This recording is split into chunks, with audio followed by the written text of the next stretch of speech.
Hiring is arguably one of the highest leverage activities for any manager. Hire the wrong person and they can become a divider, somebody who drains energy, slows the team down, and creates problems that can last for months or years, and often leads to difficult conversations where you need to exit somebody from the business, something that nobody wants. Hire a good person and you find a solid addition to your team. But choose a truly great person and they can be a multiplier, somebody who lifts the performance of everyone around them. Sean O'Neill has spent more than 25 years leading product and technology organizations. He joined Amazon in 1999 during its hypergrowth years and spent 11 years there conducting several interviews every week. Amazon is famous for its hiring principles and its bar raiser program, a small group of people who are trusted with protecting the hiring bar across the whole organization. Sean was one of the first people to be trained as a bar raiser.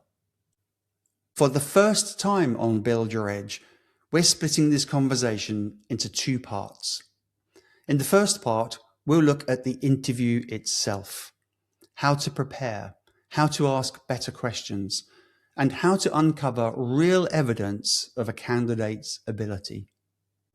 This is part 2, and we're moving on to something just as important as the interview, but far less spoken about, the debrief. Because the interview loop only collects the evidence. The actual decision is made later, when the hiring team come back together to compare notes, challenge assumptions, and decide whether this candidate really does raise the bar. Sean will describe how great hiring teams run this process, from blind voting and structured scoring to avoiding groupthink and making confident hiring decisions. So if you want to make better hiring decisions and avoid the costly mistakes that come from weak ones, this episode and Sean's advice is for you. Let's get into the debrief.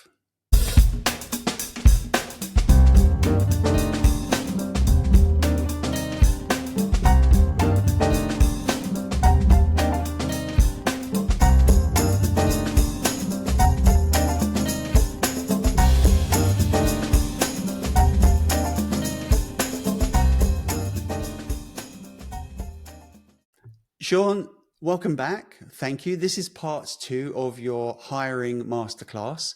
If you want to hear part 1 was all about the actual hiring and interviewing process.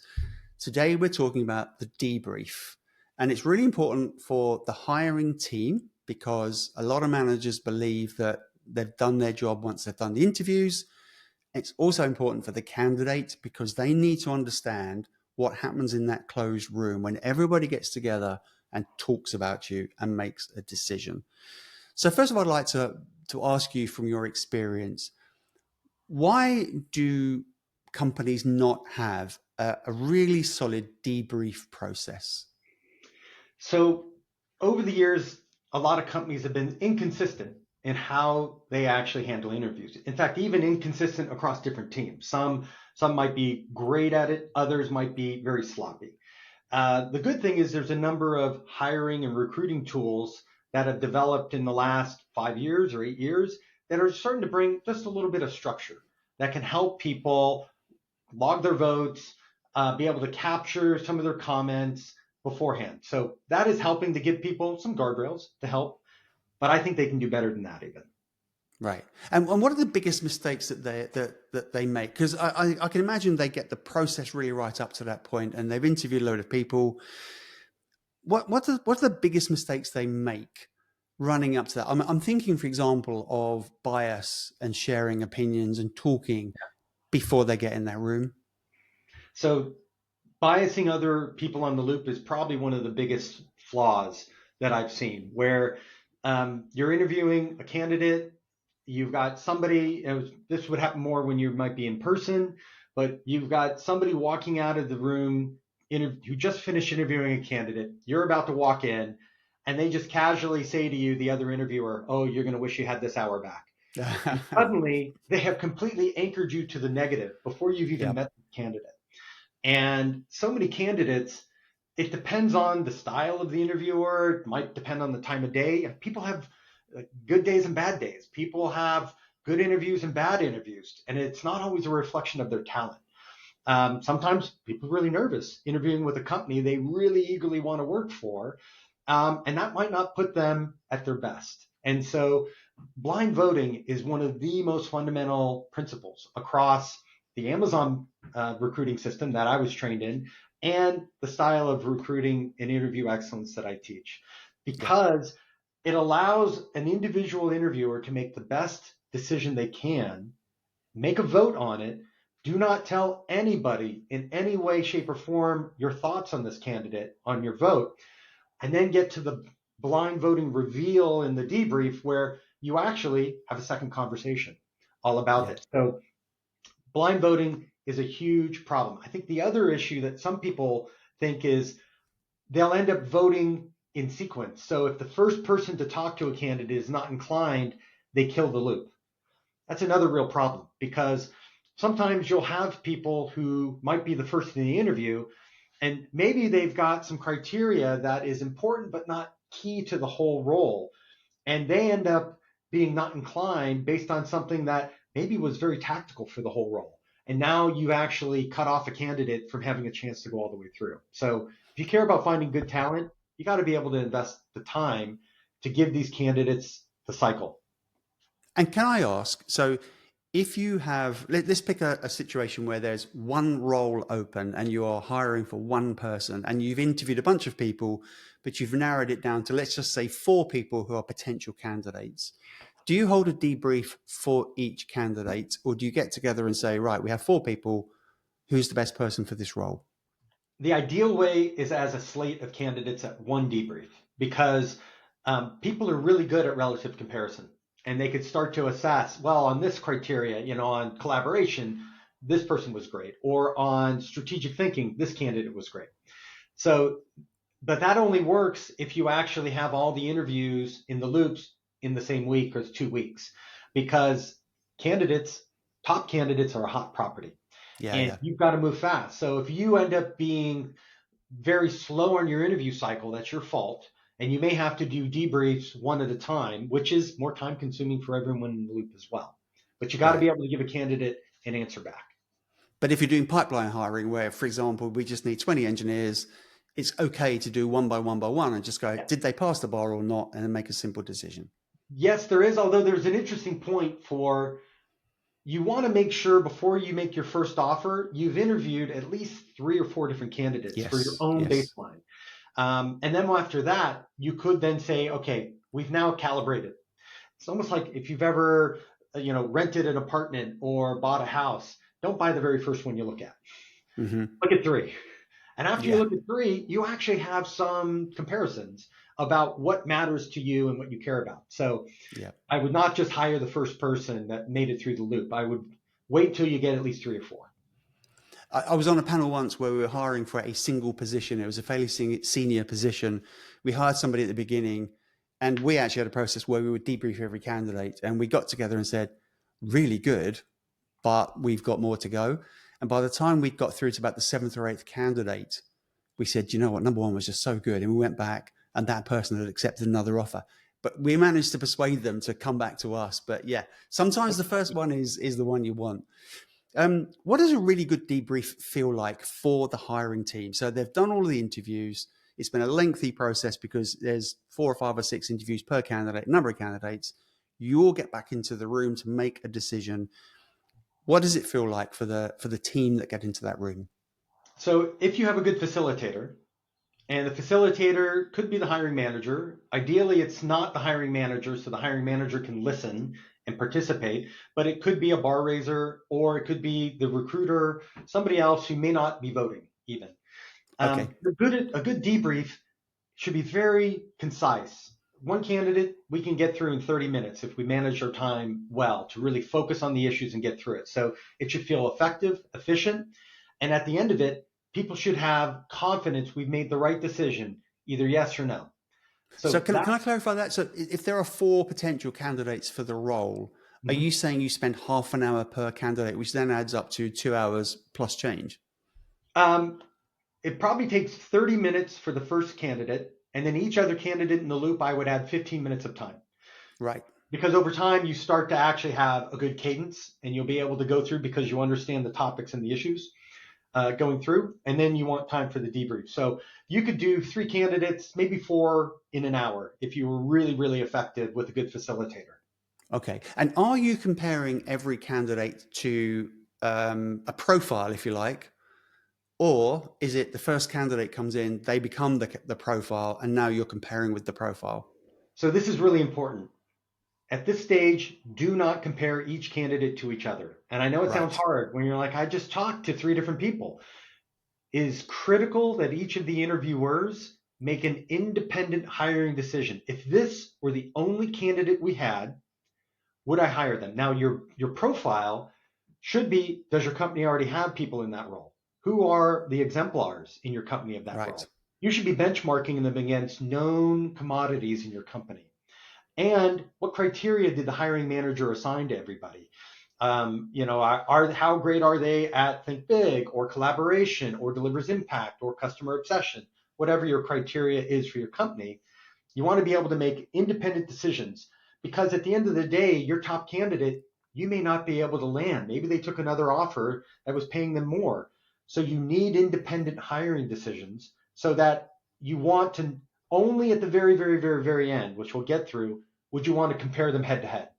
When Got you've it. made, when you finish saying, out of this slate of 4 or 5, we have 2 candidates we'd hire, which one should be our top candidate? That's when you compare them head to head. So as you go through the 4 candidates, you're evaluating them against the criteria and their performance in the interview, and essentially kind of a binary pass or fail mark, essentially. And you do that for each one, and then you'll be left with maybe just one person that passes, or maybe a couple, and then you have something to compare. Or 0. That can Or happen too. 0, of You course. may Yeah, find which that which none. we'll get onto. We can talk about decision making and difficult decisions Yeah. later, of course. Now you've mentioned a facilitator. What should the facilitator do? So the facilitator assists the hiring manager and even through the loop at the beginning, making sure you got a good job description, but you're also very crisp of what criteria matters most for your company for this role. And different roles, if you're in a financial accounting interview loop, you're going to have different criteria than if you are a customer success manager. You're going to care about different things in those roles. So you adapt to what are the most important 6 to 8 criteria and you assign them across to each of your interviewers. So if we assume you've got 4 interviewers in a loop, each one has 1 to 2, they have a responsibility in their individual interviews to get a solid point of view on is this candidate qualified in this. And in the download tool I've got these scoring sheets. It's an Excel or Google Sheet file. You basically score them on 1 to 5 on the criteria that you have a point of view on. Could even be beyond the ones you were assigned because you talked about it. Um, but you still have blind voting is fundamental for this. And then you bring all Yeah. those into the debrief, and then you can start to do the reveal and the debate.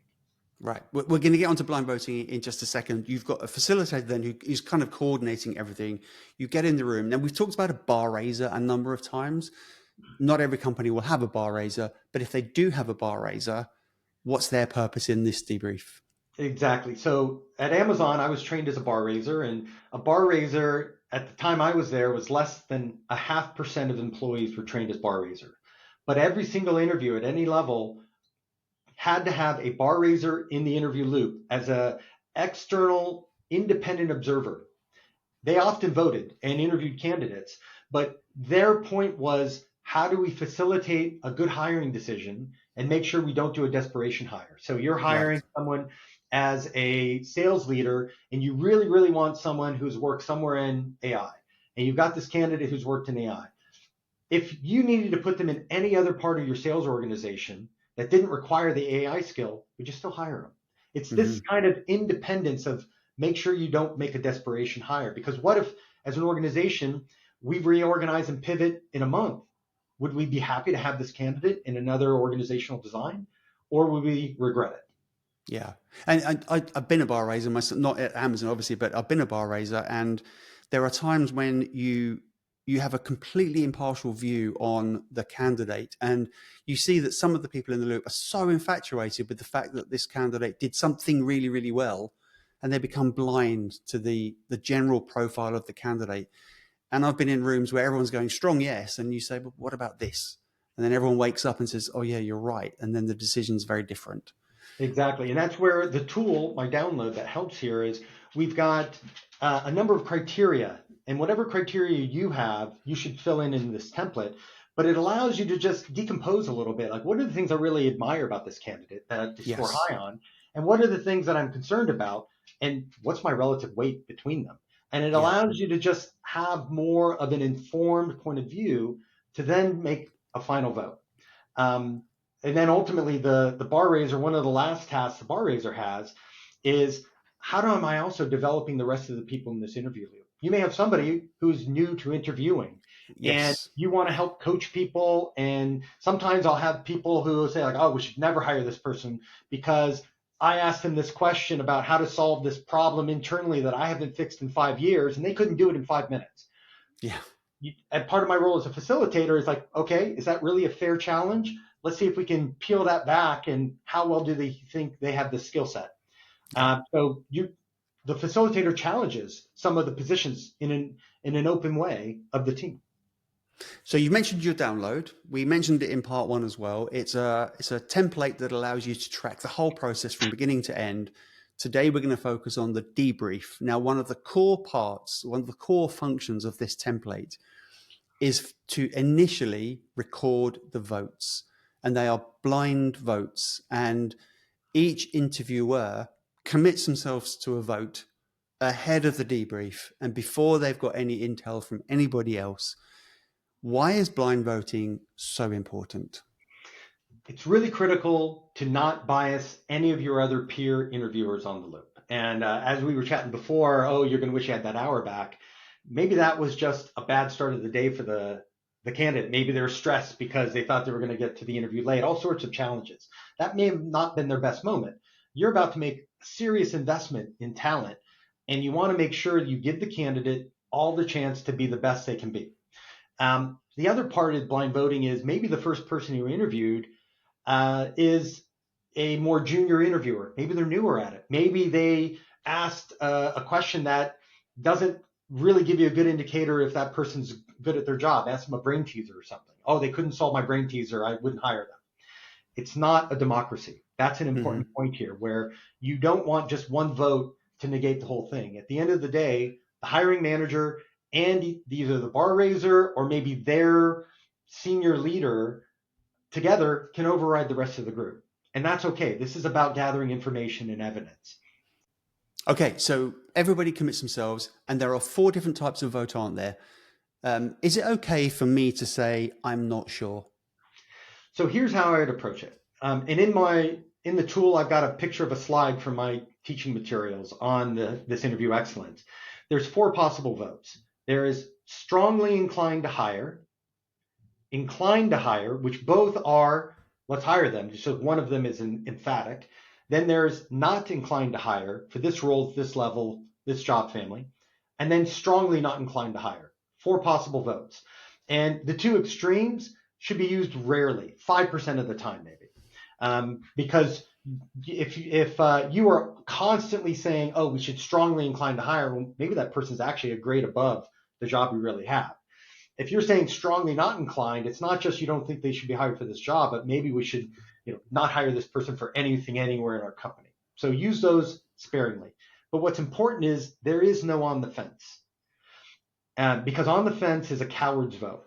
And oftentimes when you don't do blind voting, you'll have people go around the room, oh, what do you think? Oh, and the more junior people look to the more senior people, and they try and mimic and follow because they may not be a confident interviewer. They may not have taken a position.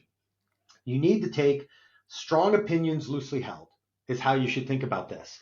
And it is perfectly fine to change your mind afterwards. Like, let me give you an example.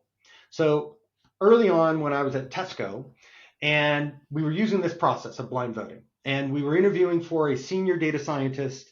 So I was VP of product for all design analytics and for the e-commerce websites around the world for Tesco. And our head of analytics was hiring for a senior data scientist. So we had in this loop 4 people. It was myself. I'm the VP running the whole org. We've got my head of analytics, who's the hiring manager, who's an expert in this area. We had another head of analytics from another Tesco team, who's also an expert in this function. And then we had a relatively new interviewer who's in our loop, a product manager, not an expert in data science.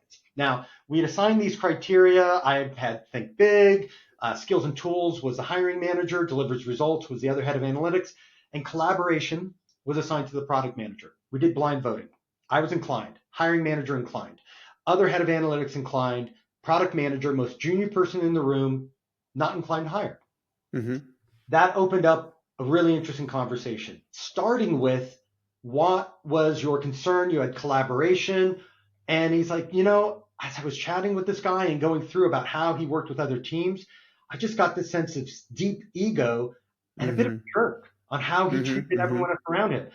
And then I said, I saw something like that, but it wasn't a big part of our conversation, and I didn't put enough weight on it. And the hiring manager said, I saw something like that too. Yeah. And the head of analytics also in there. And so suddenly this puzzle piece comes together that this guy is a brilliant jerk. Yeah. And we can't have those in teams. So we then revoted, and all were not inclined, high confidence decision. We should not hire this person. He's a team destroyer. And by the way, I know we talk about the tool a lot, but you don't need a tool, do you? You just need even to get into a room, have not spoken to each other before, and just do thumbs up. Actually, I used to do a thumb up or a thumb down. Everyone did it at the same time, but you taught me quite rightly, maybe you should have 2 thumbs up, 1 thumb up, 1 thumb down, 2 thumbs down. Nobody is a slow responder.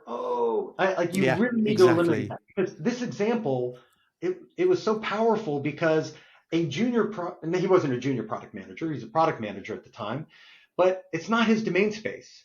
And if he were the last to vote and we all went around inclined, he probably could have said, well, maybe I just didn't get it right because I'm new to this interviewing thing, and could have voted inclined, and we would have hired the person. And that would have been a terrible mistake. Yeah. So however you do it, even if it's send me an email or each person individually message the recruiter or the facilitator offline and just send me your vote and do the review. But don't CC all of the panel, right? You do it privately. You declare yourself privately. It's not hard to do, where I will literally say, hey, message me in Teams before our call what your vote is. That can work too. But the blind voting has real power. Right. And then opening up, well, what's the conversation we should have? Yeah. So then you've all voted, you've all declared your hand based on what you discovered in the interview and a little bit of reflection. You've declared your hand, you walk into the room, and then you find out where everybody else is voted. What do you do? Let's take a couple of scenarios. Let's imagine everybody has the same decision. Let's say they all say inclined to hire. What do you do then? So that's a great position to be in. It doesn't mean you just say, well, I guess our job's done. You still at least test. Okay, great to see we're all inclined to hire for this candidate. And by the way, the facilitator, the hiring manager, always has the privilege of going last because they can digest everything leading up to it. Got it. Because they've got the most important decision. So I'll often start with whoever has the contrary vote. If there's 3 not inclined and 1 inclined, I might start with the inclined. If there's 3 inclined, 1 not inclined, I might start with the not inclined. But if everyone's aligned, we're not done. We still want to make sure, are we sure that we've got the right decision at the right level? Because if everyone is so inclined, maybe this person's actually a level above what we're offering, because there's a lot of confusing title inflation, and sometimes people apply for a level not knowing it's a level below or above where they're really at. So you want to make sure, do we have it right? And for the hiring manager, are there any things that didn't dissuade you from being inclined that still is an issue for coaching and to look out for, and might be part of an early development plan? So you still want to go around, and what should the hiring manager know about how to coach this candidate? Okay, so when you have a situation where it's a unanimous equal decision, you still debate because you may discover more. What about when, let's be extreme here, there were 6 people on the panel, 5 people are saying strongly inclined to hire, and you've got 1 at the complete other end which says strongly inclined not to hire. Does that strongly inclined not to hire, does that then trump everybody else and this person will not be hired? It depends whose vote it is, and it depends how important their criteria is to the overall job success. Because in my example before with Tesco, we had 3 inclined, 1 not inclined, and that won the day because it opened the right conversation about good teams and collaboration. This is not a democracy, though. At the end of the day, you do not want to force consensus. It's nice if you can get it, but I've seen too many teams turn away great talent because they had 5 people on the loop and one person was just adamant that my bar is here. And if that person can't outcode me, I'm not hiring them. Is that the right bar? Maybe, maybe not. But at the end of the day, the hiring manager and the facilitator, bar raiser, or their senior leader, their opinion matters more than everyone else's. And I've made plenty of hires where we only, maybe we only had 50-50. And still made the hiring decision of, I think we've got the right candidate and the right job, because the things that somebody had for the negative, what you'd want to ask in the debate, is it coachable? And does the hiring manager have the willingness of time to invest in coaching on this? Or is it non-negotiable, like the collaborator? Right. Yeah. Okay. So you may find that, people are not inclined to hire, but there's something you look at and think, but that's just a factor of experience, for example, or some knowledge they haven't quite gained yet, or a skill they need to develop, but you can commit to bringing that person on and then growing them. What sort of things would make you say, no matter what everybody else's vote is, we're not hiring this person because of that? Well, I'm fortunate that over my 1,000 interviews I've done over my career of candidates, I have never had to enforce a veto, because as a bar raiser at Amazon, you have the power to veto a hire if you really think they're making a bad decision here. And good facilitation tends to have people arrive to an agreement of, this person isn't going to cut it and we shouldn't hire them. Right. Or we shouldn't hire them for this role. Maybe they're good for a more junior role. Like that can happen as well. So I don't look for consensus, but I guess I would look for, is there something that is so deficient? Sometimes it could be arrogance, could be a real problem. Yes. Yeah. Somebody feels, I already know everything. I don't need to learn what else is happening out there. I'm the greatest. That's a problem. If you don't have curiosity, if you don't have a hypothesis-driven approach, then I may have a problem with candidates like that. Yeah, I've hired one of those. I hired this person that knocked it out of the park technically and everything else. And even in the interview, I even expressed to them a slight doubt about how they would work. But you know what? I went ahead and hired anyway, and it was a mistake. And I think it was 4 or 5 months and they were removed. So mistakes are horrible and nasty and expensive. Who makes the final decision? No matter what the voting is, whether you've got unanimity, is that the word? Yep. Or a split decision and you've just debated it, who makes that final call to say, yes, we're going to hire, or no, we're not going to hire, or even, no, we're not going to hire, but here's the follow-on action? Well, usually that is the hiring manager and or a bar raiser or facilitator in there. Because ultimately the hiring manager is going to be living with this role and this person. It also depends on how experienced the hiring manager is. If they're a vice president, I'm going to trust you. Like you know what a good team looks like. If you want to take the bet that you can bring this person along, like that's your call, and I'll support you in that. Like this is backbone and commit from the Amazon. Right. Yeah. If it's a new manager, new to hiring, I might not give them that much indulgence if they just haven't had enough managerial experience to recognize when you've got somebody who's going to be a problem in your team and is going to throw hand grenades into the cohesion. And what about when you cannot make a decision? So you've voted, maybe you've re-voted, which we haven't touched on, but maybe you've done everything you can, you've debated, you've exhausted it, but you still can't reach the point where you're saying, we're not going to hire this person, or we are going to hire this person. So we are going to get to revoting. And after you've gone through all of that, you may still just say, we like something about this candidate, but we're still not confident enough. At times, I'll go back to the candidate and give them a homework assignment, which is not an easy task. It's work. And we should recognize that. But there's times where I will say, hey, we really like these aspects about you, But at this point of time, we cannot give you offer because we're just uncertain about this critical capability skill. So we'd like to give you a homework assignment. And generally, so if you watch part 1 on our masterclass here about interview questions, you don't want to give someone a homework assignment of here's something internal to our own company that is not public and we haven't figured it out in 10 years and we'd like to see if you could solve it. Like, that's a terrible approach because they just don't have the context. But you can often give them, pick a topic that you already know, or pick an external service you already use, and tell me how you'd improve a product you use every day. Those can actually be interesting because they should have the context to come back with, here's what I do to improve it, and here's how I validate it. Whatever your thing is, you give them a homework assignment. It's better than just saying no, because there is no on the fence. If you can't come to a definitive inclined to hire, then you are by default not inclined.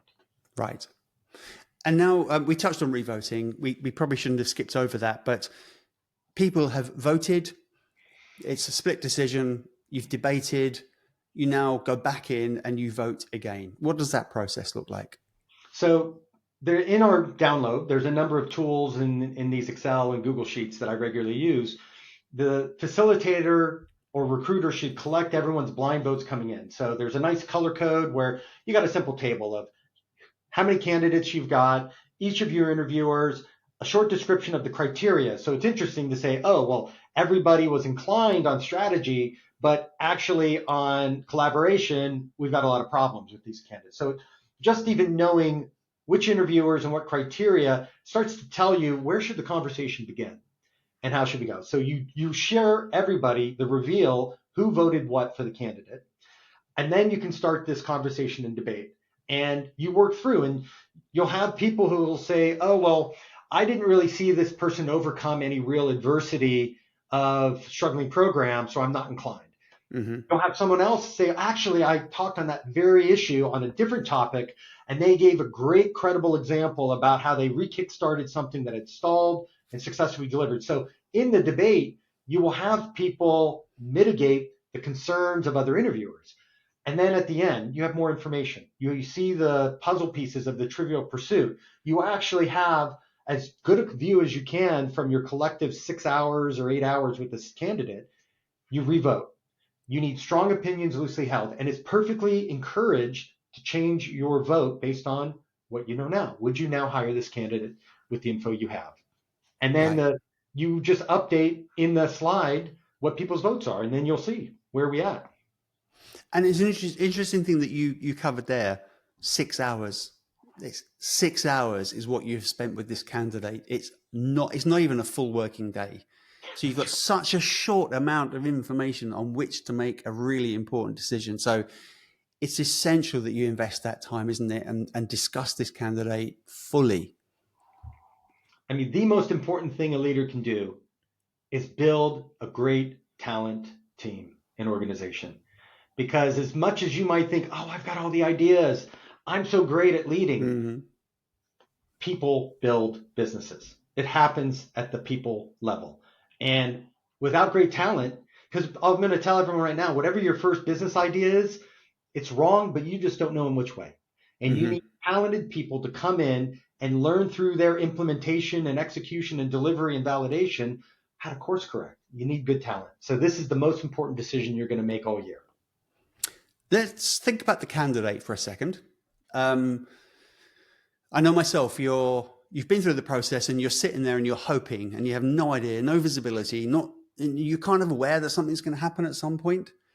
There's nothing I can do to influence it. I'm completely outside this room, but what I can do is prepare myself through the process so that when I'm being interviewed, I give you people in the room the possibility of making the right decision about me. So we've already covered the whole process. Is there anything specific that I should be doing as a candidate to be sure that when those 4, 5, 6 people sit down in a room and talk about me, that they reach the conclusion that I want them to have? So there's a couple elements that we briefly talked about in part 1 of what candidates should be thinking about. And you have to recognize as a candidate, there's a lot of good candidates in the market. Yes. There just are.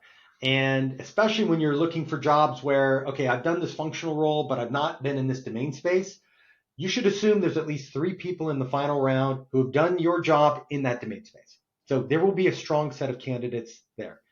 How will you differentiate? How will you stand out? And this comes down to your own preparation and research on the company, on can you deduce from the job description what criteria really matters for this role? And how do you bring STAR, situation, task, action, response, in your answers to concisely give credible evidence that you are capable of doing this role? That's what you got to do to be able to stand out. And then as we also talked about, most jobs evolve and change over time. In your interview, did you show a keen interest and curiosity in the business and their customers and what they do?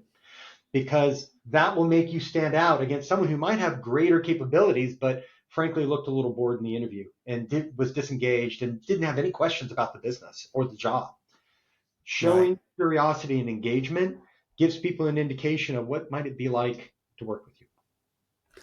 So now the decision's been made. There were 4 people for this one job, and we've picked one.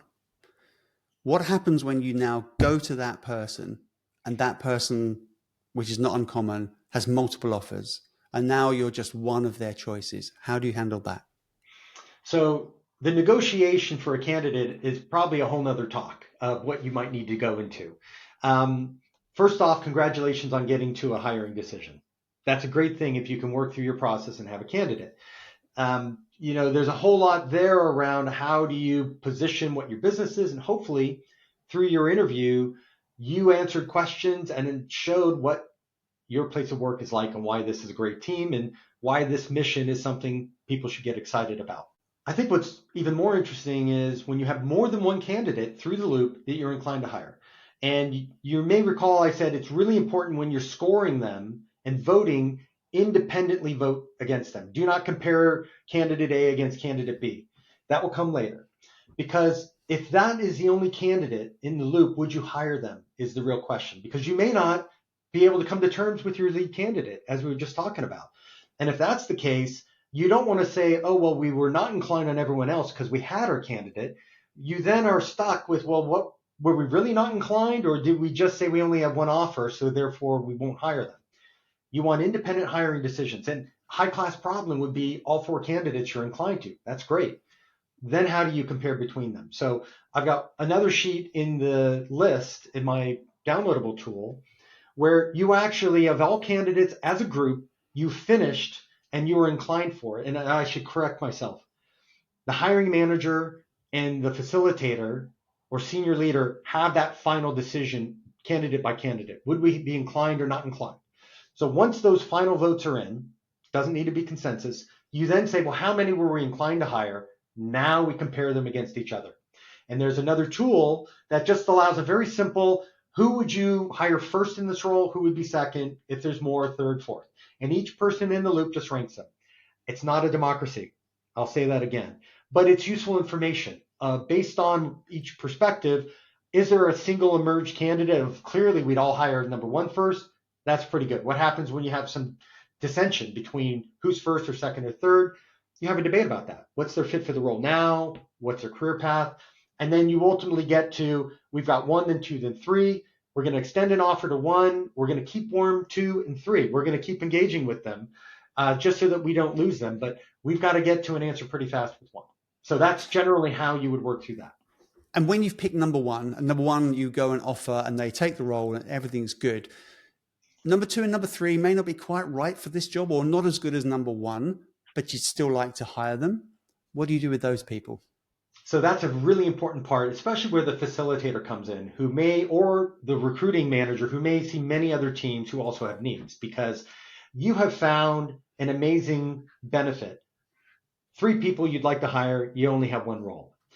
Where else could those people actually go across the company? Because you've already vetted them to some degree. And any other hiring manager still should do some interviews, but at least they have a lot of information and all your notes to bring in. And so you should see where else could you recycle those candidates. But there's also a second time you want to recycle in 2 ways. One is, let's say that you had not inclined to hire across the board. Nobody was strongly not inclined, which is a real Right. negative sign of character. But, not inclined for this job family, for this level, in this team. Maybe it's somebody who's great upcoming on their career, but this is just a level too high for them. Maybe they've managed one person, but this is a team of 50. And that's just a bridge too far, but we loved them.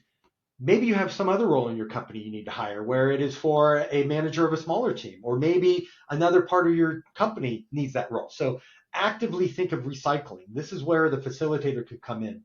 There's also the interesting flip side where if everyone is strongly inclined for, say, a senior manager role, maybe that person really is director level or above. Yeah, yeah, Sometimes yeah. titles can be a vague company to company, and it happens where people will apply for roles where, hey, we've got a commercial role with there's a $2 million P&L here. I've managed a $50 million P&L. I didn't realize how small this was. So that happens too. And so it's important to think through, do we have someone at the right level? Because if you get it wrong, your comp package is almost certainly not going to be acceptable to them. Fabulous. Now, we've been through the whole process. We've done all of the hiring. We've done the voting. We've done the debating. We've done the revoting. We've made a selection, and we're going to pick person number one and put them into the role. What happens when it doesn't work out? We all have the probation period.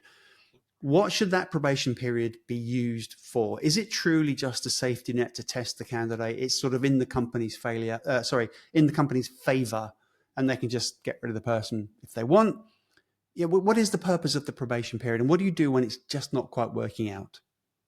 So there's a couple elements. And as I mentioned in part one, these are not rocket science ideas. They're just good principles consistently applied.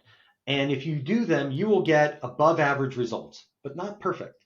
So there are still times where I make mistakes in hiring because I didn't have enough information, or some people are just really engaging, great conversationalists, and are very good at connecting in a relationship way, but maybe unfit for the job you really need them to do. And you don't find out. Interviewing can become a skill, can't it? Some people can be really, really good at interviewing, and some people are not so good.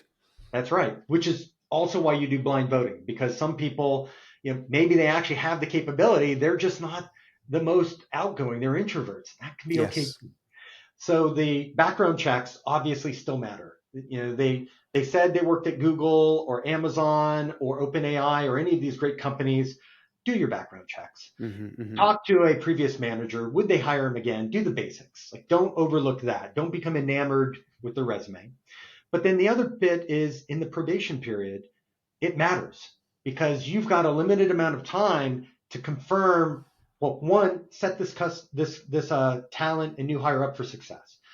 Give them a launch plan. Be very, very clear of, okay, here's our overall mission and our goals. For our team, this is what we need to accomplish. Connect their role to it. So the hiring manager has a very important job for a good launch plan for a candidate. And this question that I had shared before, I can't remember if it was in part one or here, but one of my favorite questions for a candidate to ask the company is, if I'm incredibly successful in this role, 12 months after I start, what will have changed? And it really helps distill down, of your 50 bullet points in your job description of what this role is going to do, what are the 3 that matters most? And you want to be really clear with your candidate, and the candidate should be really clear in asking, what does success look like for my first 90 days, for my first 180 days, for my first year? Yeah. And then you want to keep on top of that. So the manager has a real responsibility to be transparent with somebody. And if it isn't working, course correct early. Now, over the last 5 or 8 years, I've probably interviewed 300 or 400 people, hired 50 to 75 people out of those. And of all of those, there's 4 people I can remember where I've had to exit them from the business. Yeah. And that's a pretty good success rate, actually. Yeah. Thank you. We've now covered your whole interviewing masterclass. Your depth of experience and wisdom is amazing. I've really enjoyed our conversation. I think if you're a hiring manager and a hiring team, it's essential watching or listening. You must go back and you must follow the basic principles. And like you've said a few times, none of this is really rocket science. But I just get the feeling that a lot of companies don't do it. I've been in situations where we do it, where we do have a proper hiring process, where we do have a tool, and it can be any tool. It can be Notion, it can be your spreadsheet, it can be an ATS, it could just be thumbs up in the room and notes, whatever. But when you put that together and you make the right decision, and then you get in the room and you have that proper debate, it's fantastic. I've made hiring mistakes, and mostly because I ignored what I saw in the room, and I thought I knew better. Don't do that. The debrief particularly is tremendous fun. It's one of the best. I think hiring generally is one of the best parts of the job. But when you actually get together in the room with your peers and you've all interviewed this client and you reach that decision and have the debate, you either get that aha moment, you go, oh, everyone saw the same flaws that I did and I now feel great. Or you feel this like warmth of, we've made a really good decision here, and it just sets the candidate up for huge success. So thank you, Sean. If you're listening or watching, if you want to download Sean's template, you can get it at buildyouredge.org/downloads. There's all the all the details of this whole series there on the site, and Sean's contact details on LinkedIn. You can reach out to him and chat to him. Sean, before we go, is there anything that we have not covered that you want to leave our audience with? I think we've covered a lot of ground. And at the end of the day, interviewing and recruiting is a team sport. Yes. And I think I've seen a lot of companies where the other participants in the interview loop don't put their heart into it and don't prioritize it appropriately. The candidates are interviewing you too, and great talent, Yes. They have choices. So I believe following these processes will show how considerate and thoughtful the hiring team can be. And on the candidate side, how to think about differentiating in a world of drivers, passengers, and fakers. Agreed. And I think that as a candidate, when you go into a good process, every person shows you that respect and that level of preparation. You feel great. Even when they don't pick you, you know they made a really good decision. So thank you so much indeed, Sean. It's been a long one, couple of parts. I encourage everybody to go back to listen to part one. You can listen to part one or part two first. It doesn't really matter. Put them both together and you'll end up hiring some great people into your company. So thank you very much indeed again, Sean. Thank you for watching. Thank you for listening. And we'll see you next time on Build Your Edge. Thank you.